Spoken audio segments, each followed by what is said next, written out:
another pasadya ng panel guys. At take note, galing sila ng Lagnon. Nagpagawa sila ng complete set ng mga panel. So ito guys, lapit tayo guys. Meron tayo ditong MPS or manual transfer switch. Manual siya guys kapag nawala ng power, yung utility power ninyo. Pwede mo siyang ilipat papunta sa generator. So from generator guys, meron tayo ditong bus bar gutter at ito yon. From bus bar gutter, papunta sa mga electric meter. At yung mga electric meter naman, papunta dito sa breaker gutter at ito yon. Papunta na siya sa mga indoor, mga bolt-on panel.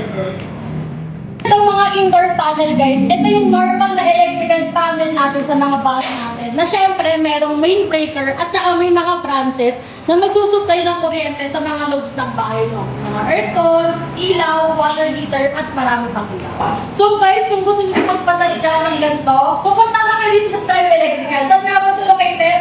Located lang kami guys sa Karohakon, Valenzuela City.